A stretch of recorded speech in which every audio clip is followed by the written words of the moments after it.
영어의 속담에 보면 우리가 잘 알고 있는 이런 말이 있습니다. 하늘은 스스로 돕는 자를 돕는다. 많이 들으셨죠? 질문을 드릴게요. 하늘은 스스로 돕는 자를 돕는다, 이 말이 우리 신앙의 눈으로 바라봤을 때 여러분 어떻게 들리십니까? 우리가 노력을 하고 애를 쓰면은 하늘도 돕는다. 이 영어 속담에는 하늘 대신에 하나님으로도 부르기도 합니다. 하나님은 내가 스스로 돕는 자를 도우시는가? 이건 안면하시면 안 돼요. 네. 이건 복음이 아니에요. 기독교 신앙은요, 하나님은 스스로 돕는 자를 돕는 게 아니고 하나님은 스스로 도울 능력이 없는 약한 자를 도우신다는 겁니다. 이게 복음인 겁니다. 성경을 보게 되면 하나님은 먼저 우리를 찾아오십니다. 내 스스로 구원할 수 없습니다.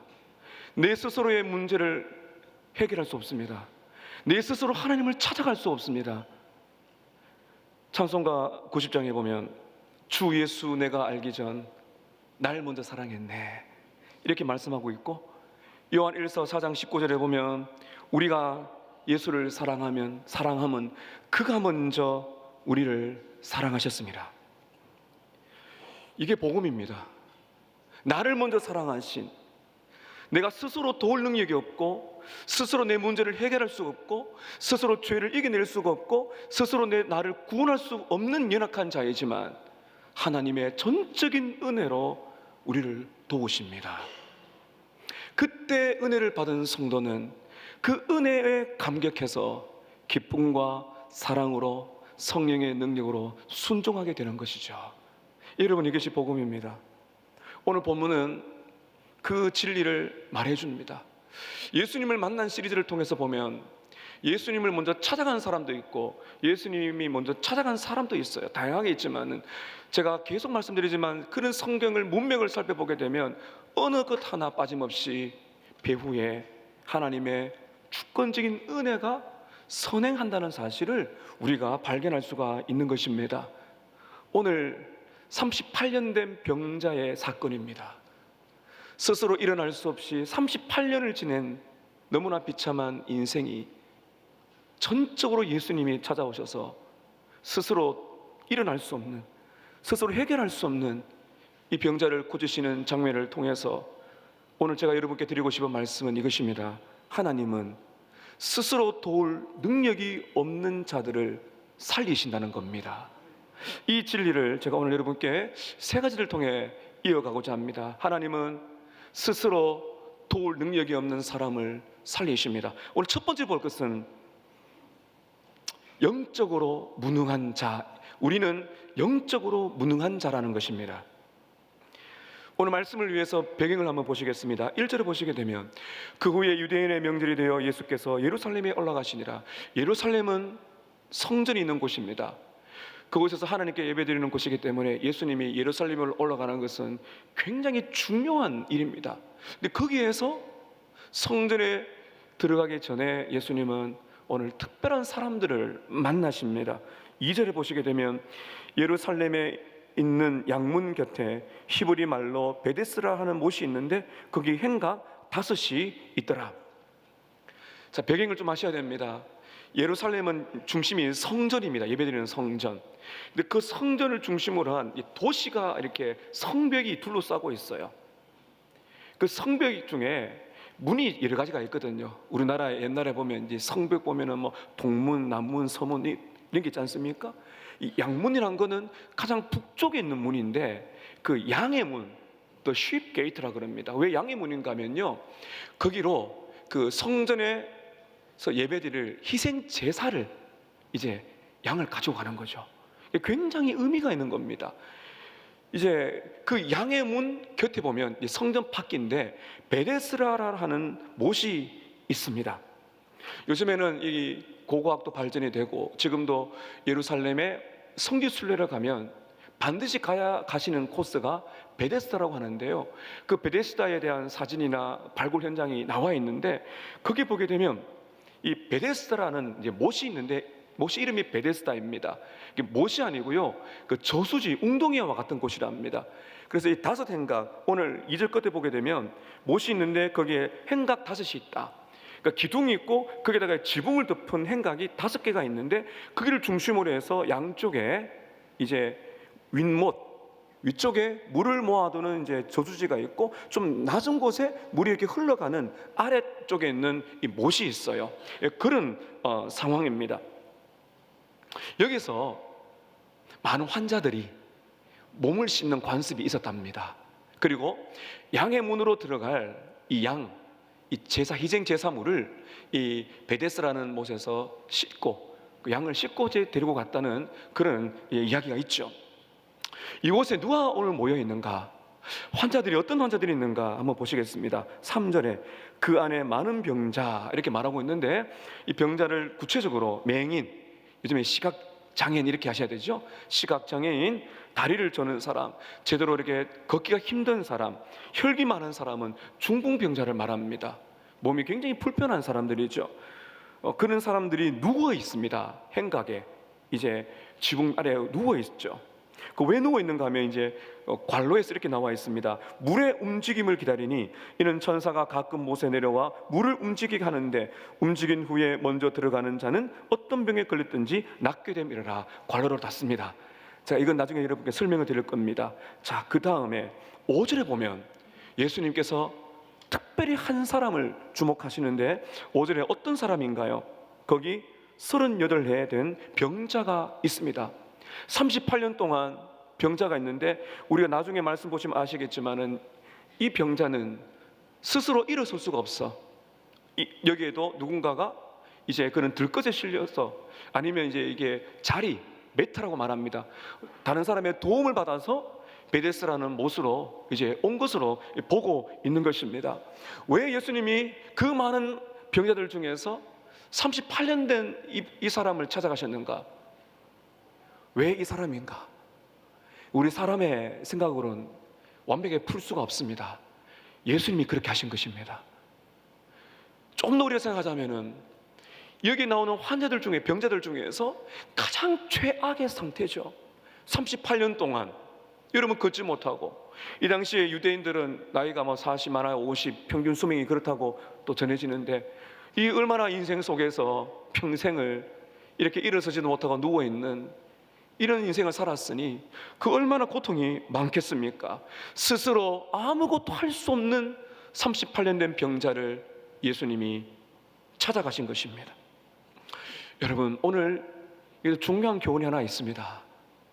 스스로 일어날 수 없는 38년 된 이 병자는 오늘 저와 여러분을 말하는 것입니다. 성경에 나오는 이 육적인 질병은 영적인 의미가 있습니다. 38년 동안 일어서지 못하고 스스로 아무것도 할 수 없는 이 사람은 먼저 영적인 무능력에 있는 것입니다. 영적인 무능력이라는 게 무엇입니까? 여러분, 우리 사람들은요, 태어나면서 전적으로 부패한 가운데 태어납니다. 이게 전적인 타락이라 그럽니다. 이걸 좀 더 신학적으로 말하면 원죄가 있어요. 여러분, 우리가 사람을 보면 아기가 태어났을 때 얼마나 예쁘고 사랑스러워요. 천사 같더라도 누가 가르치지 않았는데도 죄성이 있는 걸 알아요. 왜 그럴까요? 그게 태어나면서부터 죄인으로 태어나는 겁니다. 그런데 여러분, 영적인 무능력하는 게 무엇인가 하면, 하나님께서는 사람을 지정의가 있는 인격으로 만드셨습니다. 그래서 나름의 어떤 좋은 것을 결단하고 배우고 선한 것을 하려고 하지만은 그런 의미에서가 아니라, 지금 성경에서 말하는 영적인 무능력이라는 것은 지성과 감성과 의지가 하나님과의 관계성 속에서 다 깨어진 겁니다. 하나님을 알 수도 없습니다. 하나님을 알고 싶어 하지도 않습니다. 하나님을 기뻐하지 않습니다. 예수님이 누구시며 그분이 나를 위해 뭘 하셨는지 모르고 살아갑니다. 그리고 하나님의 말씀에 순종할 능력도 없습니다. 스스로 아무것도 할 수가 없다는 것이죠. 다시 말하면 스스로를 구원할 수 없는 그런 상태입니다. 이게 영적인 무능력입니다. 그러나 여러분, 세상을 보게 되면 법 없이도 사는 사람 많으시지 않습니까? 때로는 예수 믿는 사람 좀 부끄럽게 만드는 사람이 있잖아요. 그런 분들도 성경에서는 영적인 무능력, 죄인이라고 말하고 있습니다. 하나님과의 관계성 속에 말입니다. 여러분, 그래서 이렇게 겉으로는 선하고 착하게 살아가는 사람이 많지만 그분이 하나님과의 관계가 없으면은 이 문제가 되는 겁니다. 이걸 두고 제임스 보이스 목사님은 살아있는 시체와 같다. 또 존 파베 목사님은 생명이 없는 해변가의 조개 껍데기와 같다. 여러분, 해변가 가게 되면 얼마나 아름다운 조개 껍데기가 많아요. 그러나 거기는 조개 껍데기일 뿐 아무리 아름다워도 생명이 없는 것과 같다. 사랑하는 여러분, 오늘 38년 된 이 병자 속에서 우리는 내 스스로 하나님을 찾아갈 수도 없고, 내 스스로 선을 행할 능력도 없고, 내 스스로 구원할 수 없는 영적인 무능력자라는 사실을 우리에게 먼저 이 말씀을 통해 예수님께서 보여주고 계신 것입니다. 오늘 두 번째는 헛된 소망으로 살아가는 인생입니다. 헛된 소망입니다. 오늘 우리가 보게 되는 수많은 병자들은 베데스다 못에 모였습니다. 38년 된 병자도 거기에 앉아 있습니다. 희망은 딱 하나밖에 없죠. 여기에서 물에 먼저 들어가는 사람이 낫는다는 것입니다.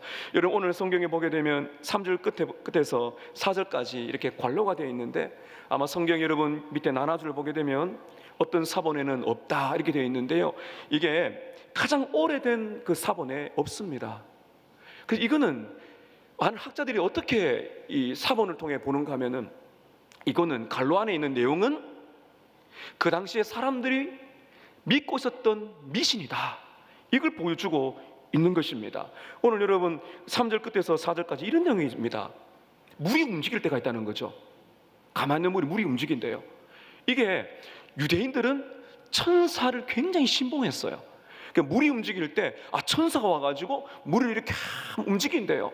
그때 먼저 들어가는 사람은 낫는다. 이게 그들이 미신인 거죠.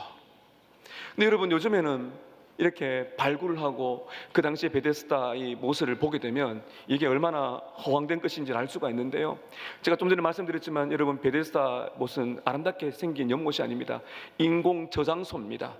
제가 말씀드렸듯이 윗못, 위에 있는 웅덩이가 있고 아래에 있는 또 웅덩이가 있어요. 그 위에 있는 웅덩이가 이제 빗물에 모일 거 아니겠어요? 그러면은 물이 이렇게 차면은 아래쪽으로 물이 흘러갑니다. 그 물이 흘러가게 되면 물이 움직이는 거죠. 이렇게 지금 학자들이 보고 있는 겁니다. 그런 모습 속에서, 그런데 그거를 왜 천사가 온다고 생각했을까? 이 천사에 대한 특별한 그 숭배가 있었다는 것이고, 또 하나는 그 당시에 유대인들은요, 그리스 문화의 영향을 받았습니다. 이런 병원에 가면 이 지팡이에다가 이 뱀이 이렇게 꼬여 있지 않습니까? 그게 그리스에 가면은 아스클레오피오스라는 치유 또는 의학의 신이에요. 아스클레오피오스라는 사람이 이 만든 신이 있지 않습니까? 지팡이를 딱 들고 있는데 거기에 이제 뱀이 이게 묶여 있는 거죠. 그래서 이 미신의 영향을 받아서 이 베데스다 연못도 사람들이 그런 미신을 가지고 와서 숭배하는 곳이다, 이렇게 보고 있는 것입니다. 더 중요한 건요, 이 베데스다가 얼마나 의미가 있는 곳인데, 이 베데스다, 여러분, 베데스다는 오늘 2절에 보시게 되면 히브리 말로 베데스다라는 못이 있다 했는데, 이 베데스다라는 이 못의 이름이 중요합니다. 두 개의 히브리어가 같이 이제 이루어진 건데, 하나는 베트, 이 집입니다. 그다음에 베스다, 헤세드, 베트와 헤세드가 섞인 거예요. 여러분, 베트는 집이고요, 헤세드는 많이 들으셨죠? 은혜 또는 자비예요. 합치면은 베데스다는 어떤 의미라고요? 은혜의 집 또는 자비의 집입니다.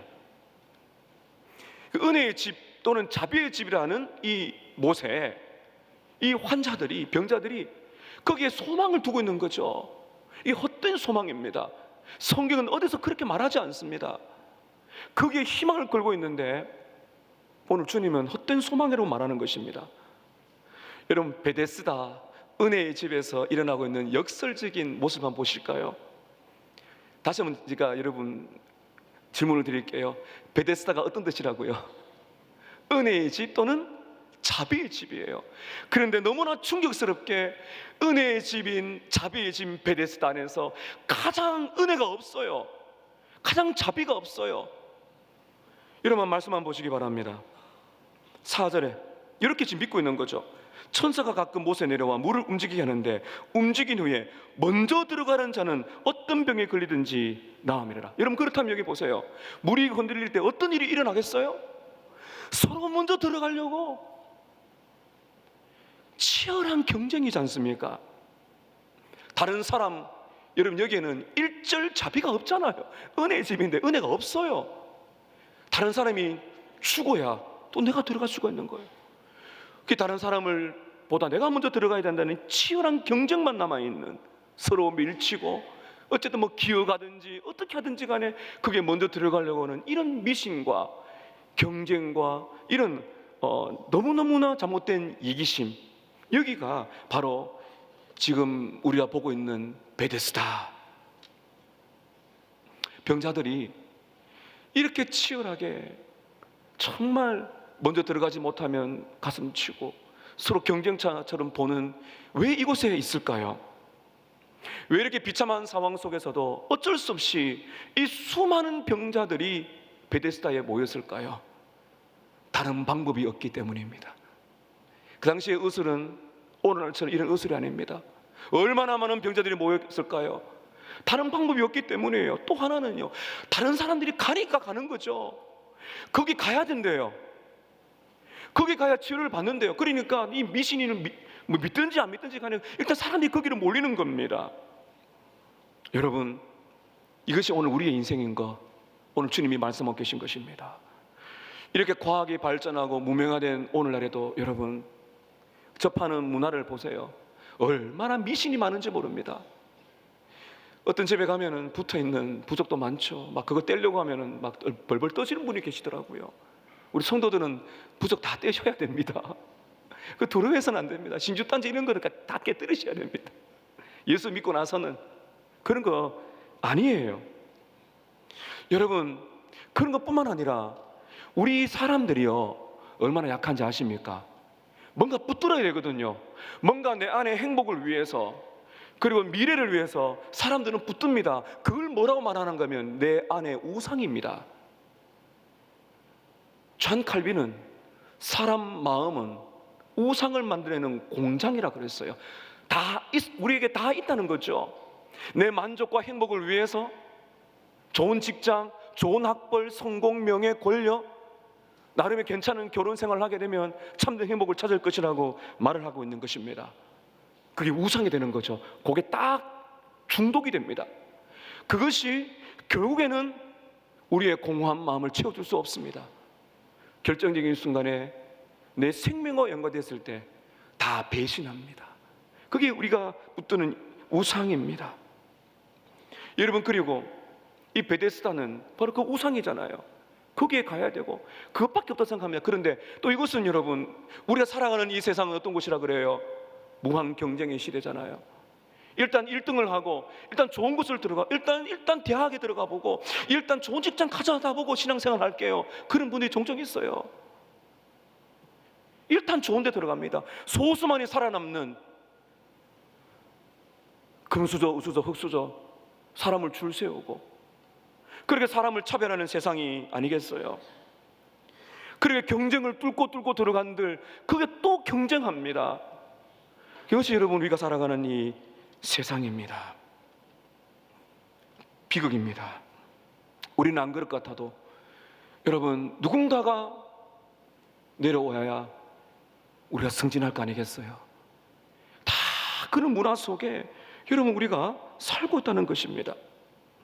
그래서 오늘 여기 나오는 이 병자들이 헛된 소망을 가지고 은혜의 집이라고 하는 베데스다에 모여가지고 가장 자비가 없는 이기심과 경쟁 속에서 살아가고 있는 이 병자들이 모인 이 모임이, 이런 모습이 우리가 살아가는 이 헛된 소망이 있는 이 세상을 우리에게 그대로 보여주는 그런 모습이라고 볼 수가 있는 것입니다.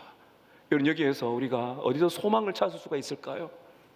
소망의 빛이 있는 것은 거짓된 베데스다, 가짜 베데스다에 진짜 베데스다이신 예수님이 오신 것입니다. 이게 여러분 성경의 소망입니다. 양문 곁 베데스다에 구주 예수가 오셨습니다. 여러분, 양문 곁 베데스다잖아요. 이게 굉장히 중요한 의미가 있습니다. 양의 문, the sheep gate. 이 양의 문, 희생 제사를 드리는 이 양들을 가지고 들어간다 그럽니다. 이 양의 문은 누구를 상징할까? 누가 생각나십니까? 맞습니다. 요한복음 10장 7절부터 10절을 보면 예수님이 정확하게 말씀하십니다. 요한복음 10장 7절 이하에 그러므로 예수께서 다시 이르시되 내가 진실로 진실로 너에게 이르노니 나는 양의 문이라. 내가 문이니 누구든지 나로 말미암아 들어가면 구원을 받고 또는 들어가며 나오며 꼴을 얻으리라. 내가 온 것은 양으로 생명을 얻게 하고 더 풍성한 생명을 누리도록 내가 이 땅에 왔다.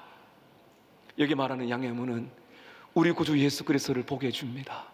여러분, 또한 우리가 진정으로 찾아야 할 베데스다가 어디에 있는가? 바로 그것이 예수님이다. 우리에게 말해주고 있는 것입니다. 진짜 은혜의 집, 진짜 헤세드의 집이 누구십니까?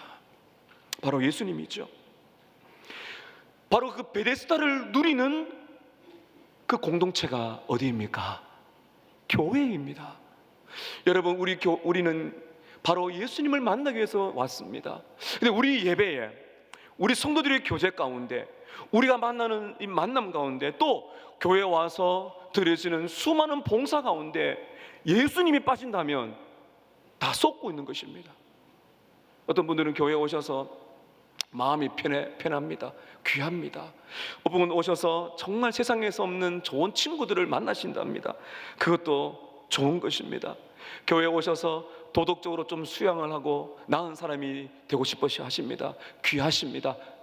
귀해요. 그러나 그것으로 끝난다면 죄송하지만 그것도 거짓 베데스다입니다. 더 나은 사람이 되고 더 나은 물질적인 복을 받고 모든 질병이 다 낫기를 바라고 세상에서 누릴 수 없는 그저 마음의 평강을 수양을 하기 원한다면 우리 교회란 것도 세상과 다를 바가 없는 거짓 베데스다가 될 수 있습니다. 여러분, 이런 교회에서 거짓 베데스다의 모습이 얼마나 보이는지 아세요? 세상에 있는, 오늘 우리가 말씀 보았잖아요. 다른 사람보다 내가 먼저 가야 사는 그 베데스다, 헛된 소망이 교회 안에 들어오고 있어요. 교회 와서도 여러분, 사람을 물질과 지위와 신분으로 차별을 둡니다. 권력과 명예와 부가 많으면 그 사람을 세우고, 그렇지 아니하면 무시하는 그런 일들이 교회 안에 일어날 수 있습니다. 그리고 교회 안에서도 그러한 세상의 지위와 어떤 부에 따라서 사람을 줄 세우고, 가난하고 어떤 공부를 잘 못하고 세상 사람들에게 좀 무시를 받는 사람이 들어왔을 때 똑같이 무시를 받고 줄을 세운다면 여러분, 그것이 바로 교회가 지금 썩어가는 거짓 베데스다가 아니겠어요? 여러분, 우리 성도들은 세상의 평가가 아니라 우리 모두는 십자가 아래서 같은 형제 자매인 줄로 믿습니다. 그것이 진짜 베데스다 아니겠습니까? 사랑하는 여러분, 진짜 우리의 모든 문제의 핵심은 예수 안에 답이 있는 줄로 믿습니다. 우리의 영혼의 문제는 예수 안에 있는 줄로 믿습니다. 영혼 구원은, 영생은 예수 안에 있습니다. 그럼 우리가 오늘 이 참된 베데스다, 세상이 줄 수가 없는 바로 그 은혜의 집이 되셔서 그분을 만나면 은혜의 집 아래 그날에 쉬는 것처럼 우리는 예수가 필요한 존재인데, 이 세상은 헛된 소망을 가지고 거짓 베데스다를 쫓으며 살아가고 있다는 사실을 오늘 우리에게 보여주고 있기 때문에 우리에게는 예수가 필요하다는 것입니다. 오늘 마지막 세 번째는 예수님이 주시는 은혜입니다. 이것이 오늘 가장 중요한 말씀의 부분입니다. 예수님이 주시는 은혜의 모습을 보고 싶어요. 38년 동안 스스로 일어설 수 없는, 아무것도 할 수 없는 이 병자를 헛된 소망을 가지고 그냥 물일 뿐인데 거기에 와서 먼저 들어가면 낫겠다는 미신 속에 빠져서 경쟁하며 살아가는 헛된 소망 속에 살아가는 그 인생에 예수님이 찾아가셨습니다. 이게 여러분 은혜가 아닙니까? 그리고 이제 구체적으로 우리 좀 더 예수님께서 이 병자를 어떻게 대하시는지, 오늘 이 말씀을 들으시면서 예수님이 저와 여러분을 이렇게 하신다는 사실을, 이렇게 대해 주신다는 사실을 오늘 믿음으로 받으시기를 축복합니다. 예수님이 주시는 은혜는 먼저 예수님의 긍휼로 나타납니다. 예수님은 38년 된 병자를 주도적으로 찾아가십니다. 6절을 보시기 바랍니다. 예수께서 그 누운 것을 보시고 병이 벌써 오래된 줄 아셨다. 여러분, 이 장면 한번 상상해 보세요. 아마 그 못주에 수백 명이 막 모였던 있고 행각 아래에 누워 있었을 거예요. 그 엄청 많은 병자 중에서 예수님이 한 명을 찾아가셨습니다. 왜 그 사람일까? 우리가 은혜를 받고 나면 Why me? 왜 접니까? 우리는 알 수 없어요. 제가 다른 사람보다 선했어요? 제가 다른 사람보다 나름 괜찮은 인간이 아닙니다. 그냥 가신 거예요, 그 사람을. 그게 은혜입니다. 여러분, 예수님의 긍휼을 보세요. 예수께서 그 사람이 누워있는 것을 보셨습니다. 그리고 그 사람이 얼마나 오랫동안 고통을 받고 있는지를 다 알고 계셨습니다. 긍휼의 마음이죠. 긍휼의 시선입니다. 여러분, 오늘 우리 주님께서 긍휼의 눈으로 우리를 바라보시며 우리가 얼마나 고통을 겪고 있는지, 또 어떤 고통을 겪고 있는지 다 아시는 줄로 믿습니다. 예수님께서 다 아시는데 뜻밖의 질문을 하십니다. 여러분, 말씀만 보시기 바랍니다. 이것도 긍휼의 질문이에요. 6절 다시 한번 제가 읽겠습니다. 예수께서 그 누운 것을 보시고 병이 벌써 오래된 줄 아시고 이르시되, 여러분 뭐라고 예수님이 질문하세요? 내가 낫고자 하느냐? 내가 낫고자 하느냐? 여러분, 조금만 생각해 보세요. 이 질문이 지금 병자가 들으면 어떤 느낌을 받을까요? 아니, 38년 동안 고통을 받았는데 내가 낫고자 하느냐? 좀 여러분 멍뚱한 질문일 수가 있고요, 들으면 기분 나쁠 수가 있죠. 여러분, 우리 가족이나 사랑하는 성도가 병원에 있는데 찾아가셨어요. 오랫동안 고통받고 있는데 당신이 낫고자 하십니까? 묻는다면 여러분 좀 이상하잖아요. 그냥 얼마나 힘든지 안다, 낫도록 기도한다, 뭐 이렇게 예수님이 가셔야 되는데 내가 낫고자 하느냐? 질문하시는 겁니다. 이 질문하신 이유는 무엇일까요? 예수님께서 다 아시잖아요. 얼마나 오랫동안 어떤 병인지 예수님 지금 다 아신다고 말씀하셨습니다. 다 아시는데 왜 굳이 질문을 하시냐는 겁니다. 모르셔서 그런 게 아니에요.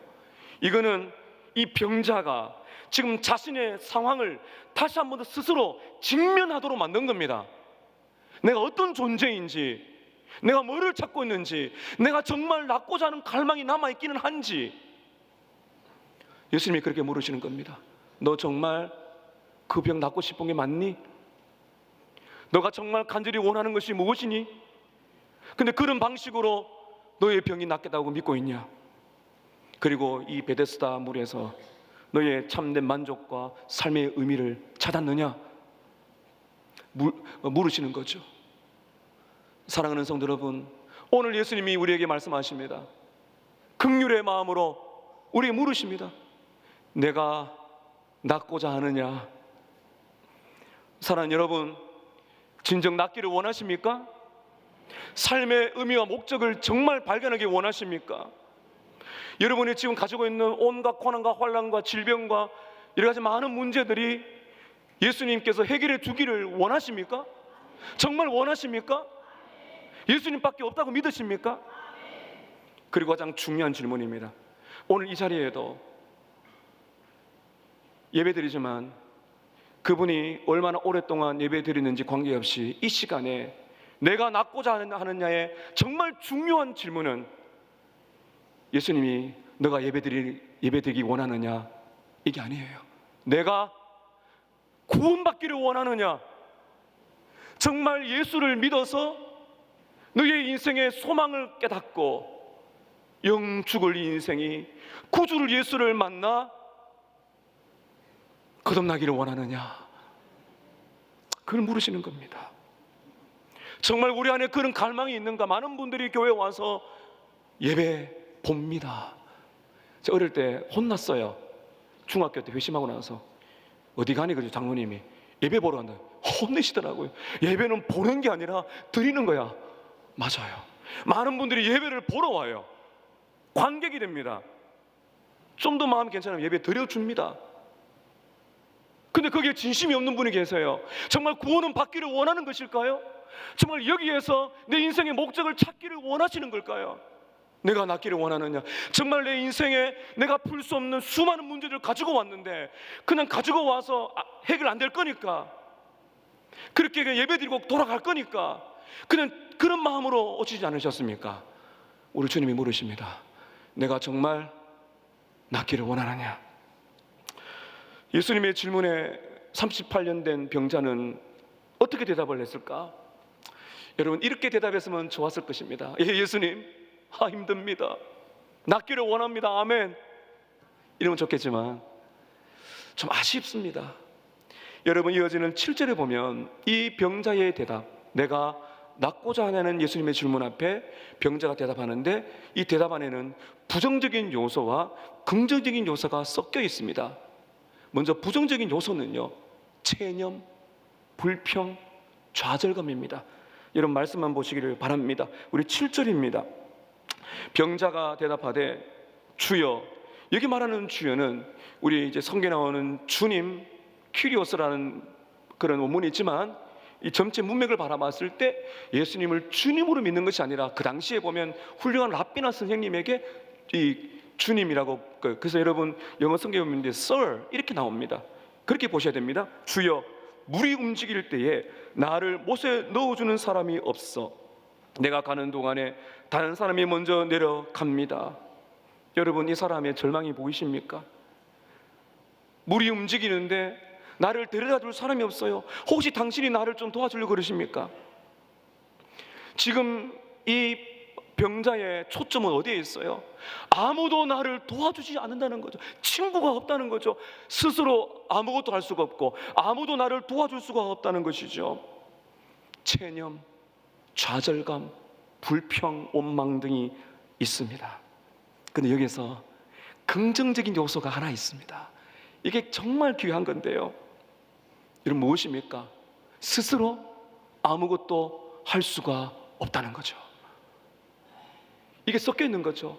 체념과 불안과 낙심과 불평이 있지만은 여기에 내 스스로는 아무것도 할 수 없다는 영적인 이 불능 상태, 영적인 무능함이 자기 입으로 고백이 되는 겁니다. 여러분, 이것이 희망의 빛입니다. 그리고 지금 이 사람 앞에서 네가 낫고자 라고 긍휼의 마음으로 말씀하시는 그 예수님, 그분이 서 계신 거잖아요. 고쳐주기를 원하시는 거 아니겠어요? 그분이 서 있다는 사실 희망적이지 않습니까? 사랑하는 여러분, 오늘 주님이 우리에게 말씀하실 때 내가 낫고자 하느냐를 물으실 때 우리 어떤 대답을 해드려야 되겠습니까? 예수님, 저 낫기를 원합니다. 이 많은 고난과 어려움과 질병과 수많은 아픔들이 주님의 은혜 가운데 해결되기를 원합니다. 네가 낫고자 하느냐? 어떤 대답을 해야 될까요? 예, 주님, 저는 인생을 방황하며 살아왔습니다. 헛된 베데스다를 쫓아 살아왔습니다. 그러나 오늘 예수님 믿고 싶습니다. 예수님, 나의 구주, 나의 주님으로 믿고 싶습니다. 이렇게 대답을 해야 여러분, 하나님이 원하시는 대답이 나오지 않을까요? 그러나 스스로 아무것도 할 수 없다는 이 고백만 했어요. 여러분, 이 병자는요 정말 희망이 보이지 않습니다. 이 병자로서 봐서는 스스로 할 수가 없습니다. 그런데 이 병자에게는 믿음이 보이지가 않습니다. 예수님 믿습니다, 이런 게 없어요. 예수님은 드디어 놀라운 은혜를 베푸시는데 예수님의 긍휼에 이어서 그 다음에 예수님의 능력이 나타납니다. 자, 여러분, 스스로 아무것도 할 수 없다는 체념감, 그리고 예수님께 향한 믿음도 없는 이 사람에게 예수님은 야, 너 믿음 없구나, 돌아서지 않았습니다. 어떻게 하셨는지 여러분 8절 같이 한번 읽도록 할까요? 8절입니다. 시작. 예수께서 이르시되 일어나 내 자리를 들고 걸어가라 하시니 9절에 그 사람이 곧 나와서 자리를 들고 걸어가니라. 38년 된 병자는 예수님께 치료해 달라고도 말하지 않았습니다. 믿음을 가지지도 않았어요. 그런데 예수님은 은혜를 베푸신 거예요. 여러분, 우리가 구원을 받는 것은 내가 선한 일을 많이 하고 내가 어떤 능력을 발휘해서가 아닙니다. 여전히 무능한 존재예요. 아무것도 할 수가 없어요. 그때 먼저 찾아오셔서 손을 내미시는 분이 누구십니까? 구주 예수님입니다. 일어나 너의 그 자리, 38년 동안 너의 절망 있는 그 자리, 너의 눈물 있는 그 자리, 그 자리를 둘둘 말아 일어나라. 그리고 걸어가라. 예수님께서 말씀해 주신 것입니다. 어떻게 해요? 예수님의 말씀으로요. 예수님은 그래 물이 움직일 때 먼저 데려다 줄게 그렇게 하지 않았습니다. 그게 답이 아닌 걸 예수님이 아셨기 때문입니다. 예수님은 어떻게 하셨습니까? 말씀으로 치료하신 겁니다. 그 말씀은 태초에 말씀이 계시니라. 이 말씀은 곧 하나님이십니다. 요한복음 1장 1절에 나오잖아요. 천지를 창조하신 빛이 있으라 말씀하신 창조주의 말씀의 능력이 일어나 자리를 들고 걸어가라고 하시는 바로 그 능력이 우리 예수님의 하나님의 능력인 줄로 믿습니다. 사랑하는 여러분, 우리 하나님의 말씀에는 능력이 있는 줄로 믿습니다. 우리 주님이 원하시면 우리에게 있는 모든 문제는 주님의 뜻 안에서 해결될 수 있는 줄로 믿습니다. 영적인 무능력에 빠지는 분들이 계시잖아요. 아무리 복음을 전하고 이렇게 말씀을 나누어도 믿어지지가 않아요. 어떤 분이 그러더라고요. 제발 좀 믿어주세요. 안 믿어지는데 어떻게 해요? 그럴 때 경험해 보시잖아요. 우리가 기도하는 부모님 자녀들 보면 좀 믿어주면 좋겠는데 그런 말까지 들지 않습니까? 왜 안 믿어질까요? 영적으로 무능하기 때문이에요. 그래서 우리가 이렇게 기도하고 오늘 말씀을 받는 것입니다. 예수님은 영적인 무능한 영혼을 살릴 수 있는 줄로 믿습니다. 어떻게 해요? 말씀을 통해 예수를 만나는 것입니다. 복음을 듣게 하시는 겁니다. 오늘도 이 복음을 들으시면서 이 말씀의 능력이 영적으로 추고 있는 여러분을 살려주시기를 축복합니다. 여러분, 말씀입니다. 말씀을 듣다 보면요 놀라운 변화가 일어납니다. 영적인 무능, 구원을 받지 못한 영혼이 예수를 믿게 되는 이 역사가 일어날 뿐만 아니라 그 다음에 예수를 믿고 나서도 이 말씀의 능력이 나타납니다. 여러분, 우리가 예수를 믿고 나면 구원받게 되면 영적인 무능력이 아니에요. 하나님을 알아가고 기쁘고 감사하잖아요. 여러분, 그런데 날마다 그렇게 성령 충만하지 않지 않습니까? 영적인 무기력, 영적인 침체, 이상할 때가 있잖아요. 예수님을 안 믿는 건 아니에요. 근데 마음이 너무 냉소적이고요. 예배드리기도 힘들게 느껴지기도 하고, 그게 숨어있는 죄일 때가 많습니다. 반복되는 죄 때문에 막 스스로 실망하고 죄책감이 오기도 하고요. 그리고 다른 사람에게 받은 마음의 상처가 깊을 때 무기력함, 활력을 잃어버리는 이 죄책감 등 복합적으로 우리는 이 영적인 무기력감에 빠질 수가 있어요. 그때 우리가 해야 될 일은 헛된 세상의 베데스다로 가는 게 아니에요. 거기에 답이 있는 것이 아닙니다. 참된 베데스다이신 예수님의 말씀을 들으시기를 바랍니다. 어떤 말씀이에요? 일어나 자리를 들어라. 죄책감, 상실감, 상처, 무기력, 그 자리를 들어라. 걸어가라. 오늘 모두가 이 음성 듣기를 축복합니다. 예수님의 말씀 들으며 우리는 삽니다. 물으십니다. 네가 낫고자 하느냐? 주님, 저는 못하지만 주님 말씀해 주십시오. 구주 예수님을 믿으시기를 바랍니다. 그리고 그분께 여러분의 모든 문제와 인생을 맡겨드리십시오.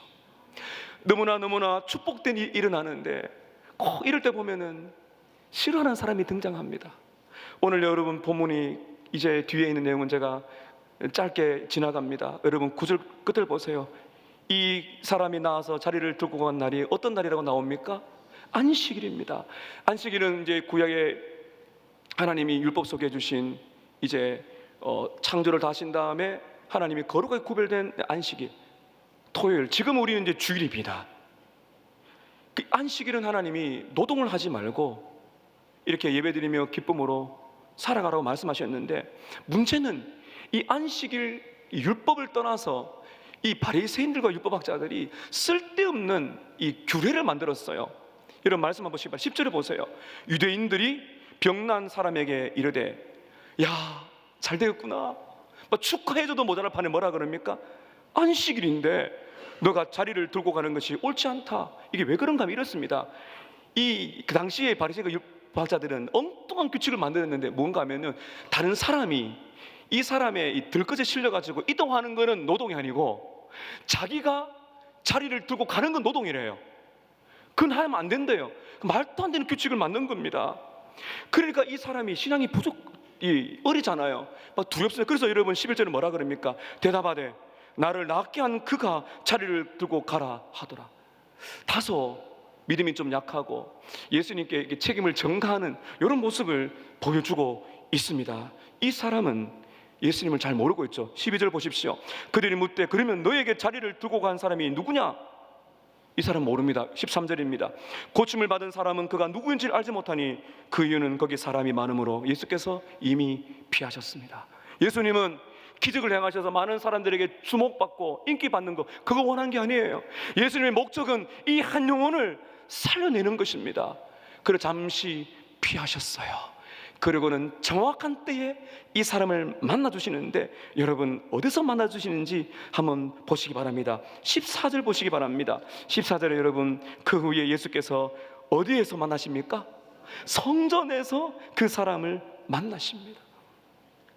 마음껏 성전으로 들어갈 수 있는, 하나님을 앞으로 나아갈 수 있는 이 상황 속에서 이 사람을 다시 만나십니다. 다시 만나셔서 또 중요한 말씀하시는데, 이 말씀을 왜 중요한가 하면 반드시 이 사람을 만나야 돼요. 다시 이렇게 끝나면 안 돼요. 병 낫고 끝나면 안 되고, 이 사람의 영혼에게는 가장 중요한 구원을 위한 말씀이 남아있기 때문입니다. 예수님께서 이렇게 말씀하십니다. 우리 14절 같이 한번 읽도록 하겠습니다. 시작.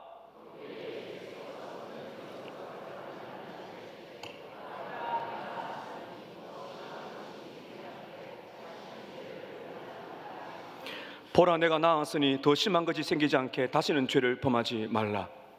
네가 나았는데 너 병 나은 것보다 더 심각한 문제가 남아있는 거 들어야 돼. 그게 뭔가 하면 보세요. 보라, 내가 나았는데 더 심한 것이 생기지 않게 하라. 여기 뭐 더 심한 게 무엇인가 하면요, 이 5장 29절에 보면 이 이야기 문맥에 쭉 흘러가서 5장 29절에 보면 심판이 나옵니다. 영원한 심판. 병 나는 것이 너에게 인생에 가장 중요한 것이 아니고 너희에게는 더 심한 것, 영원한 심판이 있는데, 영원한 심판에 떨어지지 않기 위해서 너는 더 이상 다시는 죄를 범하지 말라. 여러분 무슨 말인가요? 질병으로, 오랜 질병으로 아파서 죽어가는 것보다 더 심각한 것은 영혼의 구원을 받지 못하고 죽어가는 영원한 심판입니다. 예수님 말씀하십니다. 다시 죄를 짓지 말라는 말은 두 가지가 있는 겁니다. 죄 문제를 해결해야 된다는 거죠. 죄 문제, 죄 용서를 받아야 된다. 그리고 하나는 다시 죄를 짓지 마라. 여러분, 우리가 구원받아도 다시 죄를 완벽하게 안 지을 수 있나요? 그걸 지금 말하는 게 아니에요. 다시 죄를 짓지 말란 말은 죄의 문제를 해결하고 죄 용서를 받고, 그리고 죄와 싸워서 죄에서 돌이켜서 예수를 닮아가는 거룩한 삶을 살아가라. 그렇게 말씀하고 계신 것입니다. 여러분, 우리의 구원은 은혜로 받는 줄로 믿습니다. 은혜로 구원을 받아요. 그 다음에는요, 내 마음대로 살면 됩니까? 아니에요. 그러지 말라는 겁니다. 은혜로 구원받은 성도는 은혜로 변화된 삶을 살아갑니다. 하나님은 그 사람에게 은혜를 주시고 죄와 싸워 이길 능력 주셔서 예수님을 닮아갈 수 있도록 만들어 주신다는 거죠. 그래서 다시는 죄를 짓지 말라. 너의 힘이 아니고 예수가 주시는 능력으로서 죄와 싸워 이기는 삶을 살아가라고 말씀해 주고 계신 것입니다. 사랑하는 여러분, 오늘 이 자리에 우리는 베데스다로 왔습니다. 부탁합니다. 헛된 베데스다를 쫓아가지 마십시오. 헛된 소망, 무한 경쟁 속에서 찢기고 상한 마음이 있는 그곳에 여러분의 모든 것을 걸지 마세요. 거기에 모든 것을 걸고 거기를 붙드는 우상 숭배하지 마세요. 오늘 우리 주님, 진짜 우리의 문제를 해결할 수가 있는 분, 우리의 영혼을 구원할 수 있는 진짜 베데스다이신 예수님께서 우리를 찾아오신 줄로 믿습니다. 여러분, 이것입니다. 오늘 은혜로 찾아오셔서 우리의 모든 죄의 문제를 해결해 주시고 우리를 위하여 예수님의 십자가 위에서 모든 피와 물을 쏟으셔서 우리의 죄를 용서해 주신 구주 예수 그리스도를 믿고 그 다음에 오늘 이 말씀 들으시고 가시길 바랍니다. 참된 소망과 참된 영적인 활력을 가지고 살아가실 때 여러분, 오늘 이 말씀 들으십시오. 예수님께서 여러분에게 말씀하십니다. 일어나 자리를 들고 예수와 함께 걸어가십시오. 주님이 말씀하십니다. 일어나 너의 자리, 슬픔과 상실과 고통의 자리에 머물러 있지 말고 그 자리를 들고서 내 손잡고 걸어가자. 이 놀라운 은혜, 예수님과 함께 새로운 삶, 아름다운 은혜의 집을 누리시면서 살아가시는 저와 여러분 되시기를 예수님 이름으로 축복합니다. 기도하겠습니다. 38년 된 병자가 우리입니다. 헛된 곳에서 소망과 만족을 찾지 말고 오늘 회개하십시다. 진짜 베데스다신 예수님, 낫고자 합니다. 내 문제가 해결되기 원합니다. 무엇보다 구원받기 원합니다. 활력을 잃지 말고 영적인 활력을 가지고 자리를 들고 걸어갈 수 있는 새로운 능력과 삶을 살아가도록 구주여 나를 붙드시옵소서. 합심으로 기도하겠습니다.